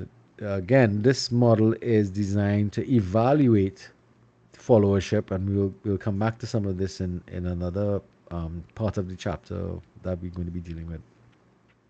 And it's about managing, because what you want to do is to try to get everybody more or less into the effective followership if, as a leader. The center here is the pragmatic survivor, the person who could rotate and move around this central area here and just kind of stay neutral across the board. So there's a different method here for evaluating leadership and trying to develop strategies to deal with people that fall into your thing as a leader. All right. Okay, so what are the responsibility of these followers that this model talks about? One, offering support to the leader. That's kind of a given. Take initiative. That's something that um, if you are not if you're not independent thinking and you don't have high levels of initiative, that's something that will be difficult for you. But taking initiative is an important thing. Some leaders like it, others may not. Playing counselors and coaching roles to everybody, both fellow followers as well as the leader. That is important because not everybody's going to know everything, and we don't expect that the leader knows everything. So there's some level of coaching and counseling that takes place. Raise issues or concerns when necessary. That's going to be a critical one. Again, some leaders will like that, other leaders will not, because they don't really care what we think. Seek and encourage honest feedback. Again, same issue applies. Clarify your role and expectation. You need to know why you're here, what is expected of you, and what you need to be doing. That's something that the follower needs to be very clear. Show appreciation not only to the leader, but also to other followers or other people in the organization with whom you're working. Showing appreciation is a good thing. Keeping the leader informed, oftentimes this is going to be critical because the leader can't be everywhere at every time. So whatever new information is coming up or new situation is presenting itself, the leader needs to be informed so that they can make an informed decision. The last one is tricky. Resist inappropriate influences of the leader. And when we look next week, when we start to look at some of the leadership things, we'll come across instances where this didn't happen and followers suffered as a result of that. Now, in order to meet these responsibilities, these are the competencies that followers have to show or to exhibit. They have to have loyalty. They have to function well in change-oriented environments. They have to function well on teams and groups. They must be able to think independently and critically, and they must consider integrity of paramount importance. All right. So again, these are the same things that we're talking about from before, but from the followership side. Now the question is, if those are the kind of competencies and responsibilities that followers are expected to have, is follower the best way to refer to them? Um, what was a different term that you might use to describe followers of this nature? Anybody can make a suggestion?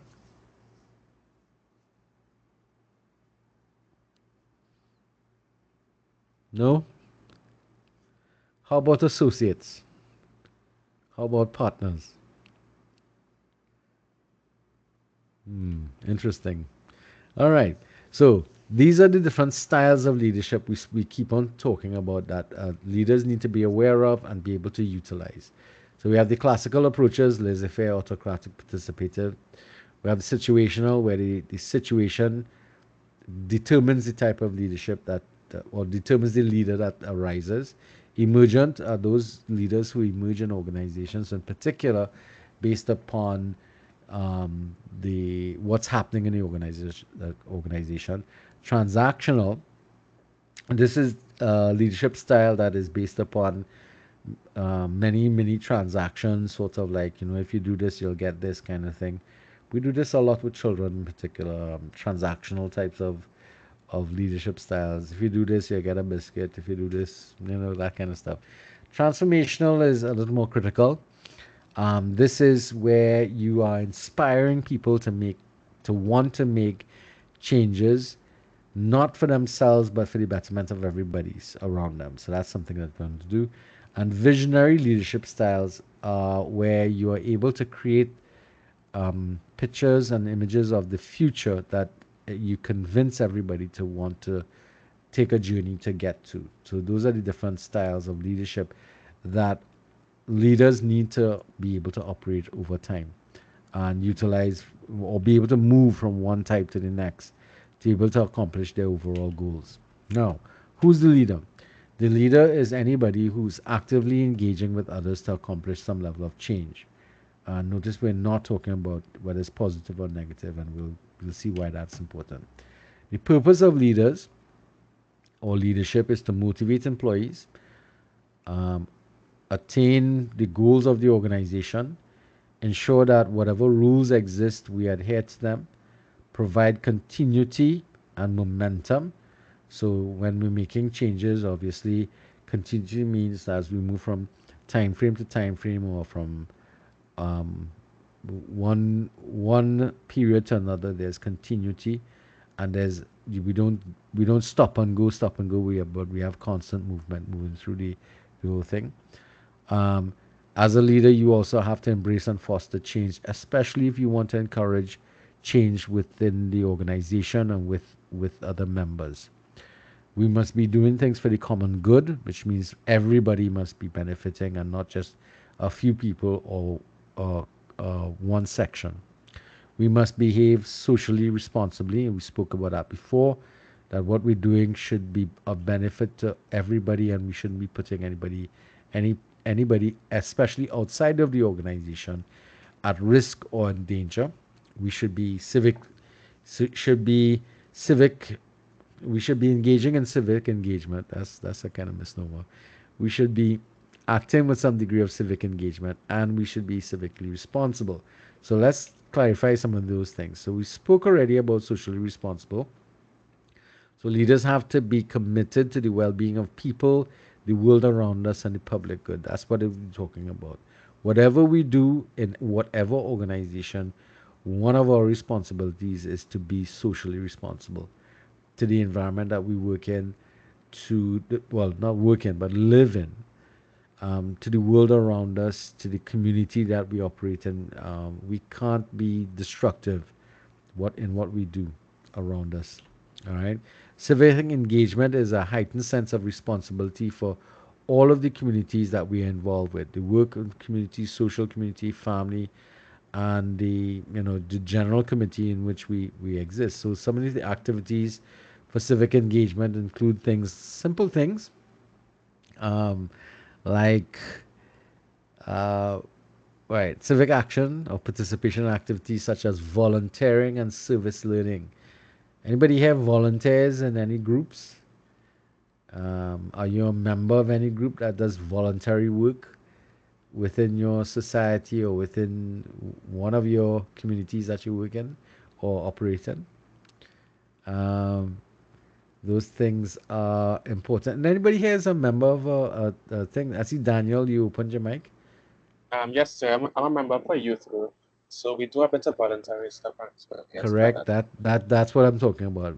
Members of youth groups, some of the like 4-H club. Anybody who was ever a member of that. Even the things like the brownies and the cadets and that kind of stuff, they get involved with voluntary work and stuff like that. Help to develop that type of movement and social cohesion that takes place. All right. Civic responsibility, a sense of personal responsibility individuals should feel to uphold their obligations as part of any community. So that would be things like the first one is obeying the law. You're already doing one, you're going to school. For those of you who work, you pay the appropriate taxes and that supposed to be paid, um, and when necessary, if any of you all ever get pulled out for jury duty, no, okay, No, sir. all right, okay, all right, cool, understandable. But we understand. I mean, how many times do we break the law? If you drive, do you speed or do you follow the speed limits? Those are the kind of things we're talking about. All right, community service, voting. As we spoke about service in the military, and you could also talk about the paramilitary type of things. So, the cadets, the scouts, the brownies, the God, they have a host of activity. Especially children tend to get involved with it, and it's part and parcel of being part of the whole that is giving back to the society around us. All right. Question: should a leader know everything? Need an answer. No, sir. Why not? Can Well, a lead? Go ahead. I don't believe it's possible for one person to know everything. That's why even a leader would need like associates, co-workers, employees, because he can't do everything on his own. All right. That's true. That's very true. Unfortunately, there are some leaders who will hide the fact that they don't know everything and pretend that they know everything, which is a mistake. All right. However, in the model we're talking about here, the leader is not expected to know everything. And leadership and the leader need to be open to everybody learning. Again, all of us are smarter than one of us. That's the whole position that we need to take here. Now, it means therefore that the entire organization, the group, needs to be sure, needs to make sure that the environment is open to learning, making mistakes, and sharing knowledge. Now, this is an important.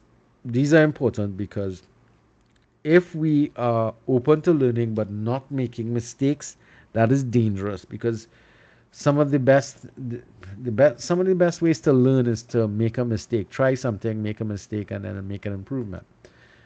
Other leaders have a problem sharing knowledge because knowledge is seen as power, and if I control the the knowledge, I therefore control power.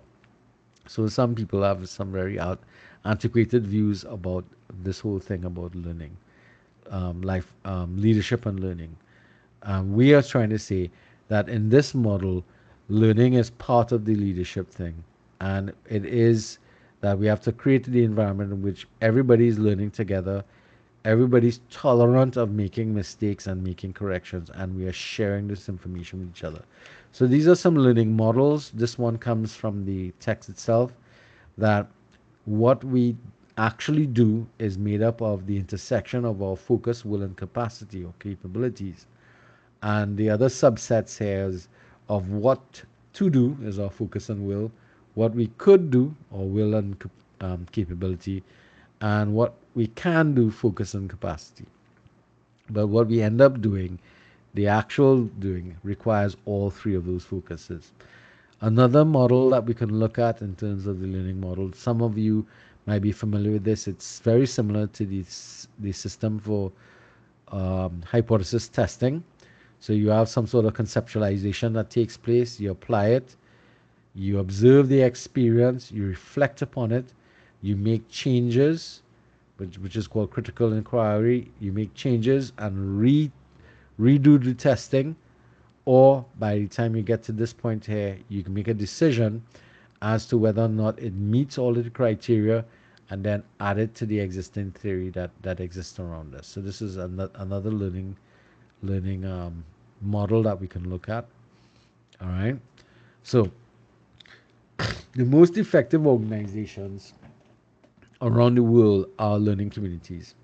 Um, in these learning communities, one of the things that we start to recognize is that learning is always taking place, and that's true of life. If you stop learning, you stop living, which brings us the statement lifelong learners. If any of you all have ever read the vision and mission statement of COSTAT, you'd realize that this is one of the principles that we have, the creation and embodiment of lifelong learners. In fact, we speak about this a lot when we are in the graduation mood. Because by the time you get to the end of any degree or any sort of training, what you would recognize or what you should realize is that we have to be continually learning and relearning things because things change, and as a result of those changes, it's important for us to keep abreast of what's going on, unless we decide we want to just get stale, all right, and kind of get left behind. So that's an important element that we want. Another aspect of learning is experiential learning, and this is really one of those critical ones that becomes important for us to recognize and to understand its importance. We come to information in two ways, by doing something or by thinking about it. So, concrete experience and abstract conceptualization. Now, in this process, it means that information is either, we come to information by either reflecting on it or, or by applying that information in some sort of active experiment. So, this is what we're talking about. We either start at the concrete experience, reflect on it, start to do an abstraction on it, and then experiment again. Or we start at conceptualization, try something, which is the concrete experience, reflect on it, and so on. Anybody here plays an instrument, a musical instrument? I should be careful with that. I drum, sir. All right. So this is what we're talking about. Um, the concrete experience of drumming. If you go through a reflection and observation mode, you start to think about, all right, how can I make this better or can I do this differently? You try it again and you keep on going. And every time you make the circle or the spiral, I should say, you should be able to improve yourself and improve your system. That's the function of rehearsals and practice, right? Right, Daniel? Yes, sir. Mm-hmm. So think about it with anything else, studies, that type of stuff. It's all part of this whole learning through experiences. We, I mean, we could sit and read about something, but until we start to do something with it, that's when we really start to understand and probably grasp some of the main issues and problems that come up. All right. Now, there's a quotation that's going to tie everything really nicely together. Leadership is a rule open to anyone. Leadership is living by a personal set of rules in which you motivate others to do the right thing, be engaged in the world, and to listen to others and their concerns. Leadership is focused on the other person. And I found this to be a really important and significant quotation from this student in the textbook, because it really does focus our attention on the fact that leadership is about relationships and us inspiring people to do things as leaders and being inspired by leaders who have a similar mindset and approach. It's about us and other people. It's not about the leader themselves. It's always going to be about everybody together. All right. So I want to leave you all. This is about the end. Do you all have any questions that you want to ask for clarification purposes? Awesome. Hmm? All right. So I want to leave you with this nice picture here. Leadership is not the privilege of the few. You and I can and should be leaders. So um, So with would this that, PowerPoint be on Classroom? it's on well, it'll be in the recording. Yes. It'll be on recording. Okay, cool. Yeah, and it's on the e-classroom, so you could Okay, go through thank it you. on your own. All right. So you could always download it that way. All right. Any questions? Any concerns? Excuse sir. No, sir. Yeah, I'd like to speak with you after our class, please. Thank you. no problem. Who's this, by the way? Denise here, Cooper. Okay, then this, yeah, no problem. All right. Stepping out for a few minutes. Okay, cool. All right. With that being said, so nobody has any questions that they want to ask, right? No, sir. All right. Okay, cool. So with that being said, so next week we will be getting together again, and again we starting at 5:30. I expect that we should be able to go through chapter two. If you get a chance, try and go through it. If not, don't worry yourself. There's a PowerPoint presentation for it. So I'll see you all next week. All right. With that being said, and there are no questions, we could say good night. And then say if you want to hang back and chat with Miss Cooper, I should say. That's not a problem. Okay, so good night. Good night, guys. I'm Bye, gonna stop sir. the recording. Good night. Have a good night, sir. Good All night. right, guys. Good night.